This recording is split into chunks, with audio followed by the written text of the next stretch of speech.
10 minutes isn't much time, and I actually kind of hate microphones because I'm half Italian and I like using my hands a lot. So please bear with me. I come here today to hopefully excite and encourage you, mostly encourage you, because you're starting out in life. I'm kind of at the other end of life, and just as, you know, a lot of people, I would have questions being new to stuff about, well, how am I going to do it? Where am I going? Don't know what my life's going to do. I mean, I'm still there, to be honest with you. As I was introduced, I'm just a grandma from Chico. I've done a lot of different kinds of things. I'm pretty tired of telling my story, but I think it's an important one because it's not about me, it's about each one of us. And how at any point in our lives, no matter how young or how old we are, we can make a really strong decision from a variety of different places and take a strong stand. And it doesn't always work out this way, but sometimes we can make things really sparkle things, and they can really, really change. So if for no other reason than that, it's like the possibility of change, I've come to a number of beliefs that I wanted to share with you. I never quite know what's going to come out of my mouth, so please bear with me. The first one I think I want to talk to you about is fear. I'm kind of a blunt person, and in fact, I'm a very blunt person, and I tell the truth. And I will tell you that it has gotten me a lot of friends, but it has also not endeared me to a whole lot of people. But one of the things that I knew I had to make a decision about when I started this was that I couldn't do it wanting to be liked. Because when you start to change paradigms, okay, people resist. People not only who are your opposition, but people who you think will support you. You go into this with all these like, what a great idea. Let's do a ballot initiative, okay, everybody? So how this came about is that I was pissed off. Yeah, I was inspired, but where did the inspiration come from? I was furious. I was pissed. I was so angry at the food system in general, and this issue in particular, because of what I saw going on and the fact that we were being denied the choice to make a decision about what we were eating and buying and putting in our children's bodies and in our own bodies.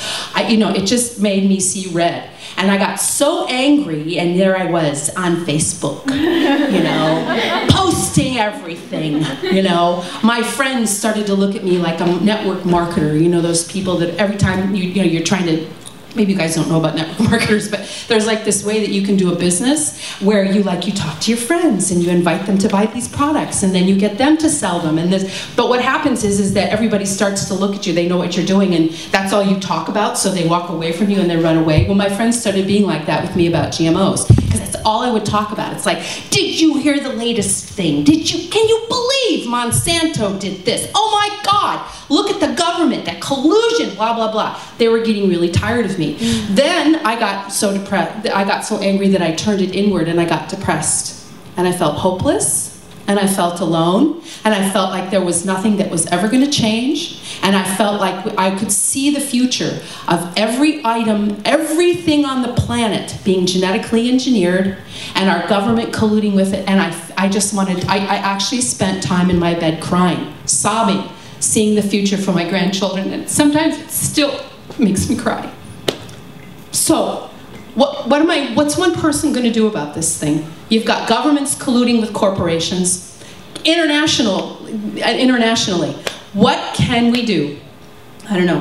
So one day I was in there, I was waking up one morning, one morning, it was January 20th of 2011, and the GMO thing came in, okay, and the government's not doing anything, blah, blah, blah, and then, you know, falling asleep, waking up again, and all of a sudden it literally hit me that it was my job from that day until November 6th of 2012 to do everything I possibly could to get a ballot initiative going, to get it on it, and to get it won.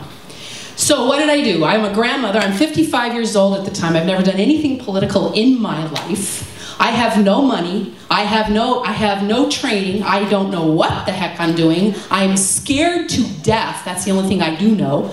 And so what I did was I took about 6 weeks, I learned how to do a ballot initiative, I found a friend to help me put up a website, and then I started reaching out on Facebook. Yes, us older folks use it too.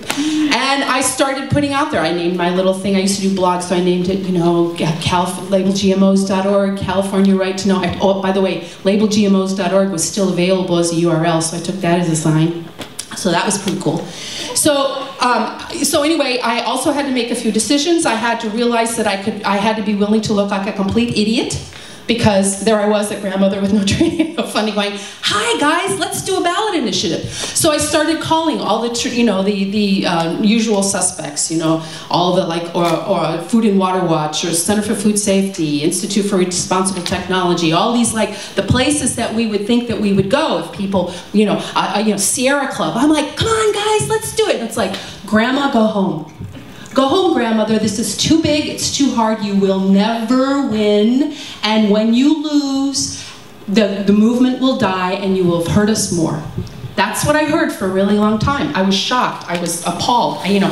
But who responded? And the reason I'm telling you this is because I used to have this belief that if I was on the right path, things would flow.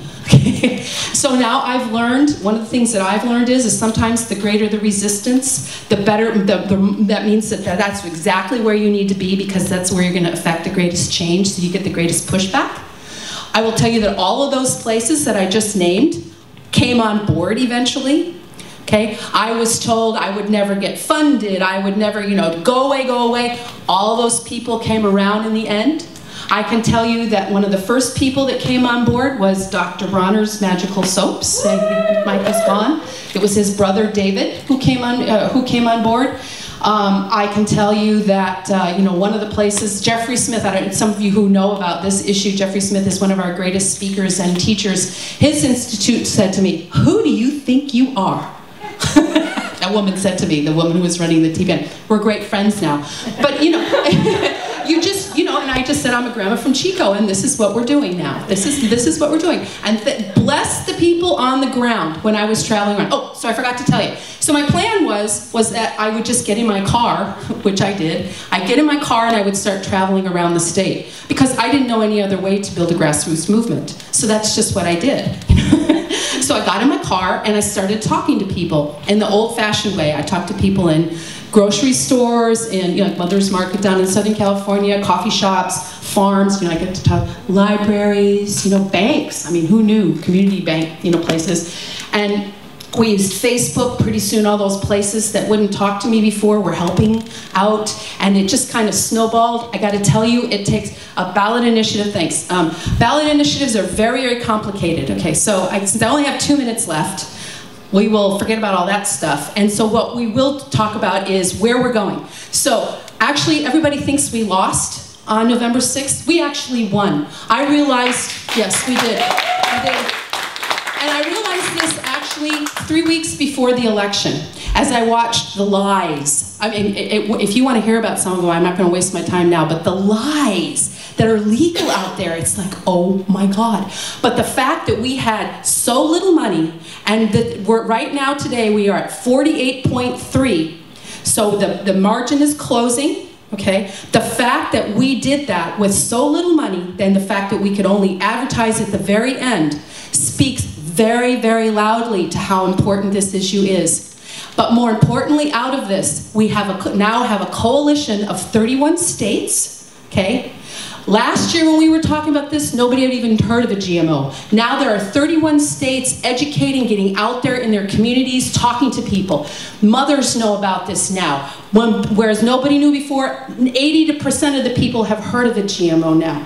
So what I'm here to do I come here with a new thing, is that out of this, we are going to we're going to start developing a program to invite students to get their campuses to have either a GMO-free cafeteria or to at least label what's going on there. So we're in the very early stages. We are not doing much about it now because it's the end of your semester, but I have a piece of paper. If you're interested in helping us develop and implement this program around the country, please contact me so we can work together. Thank you very much.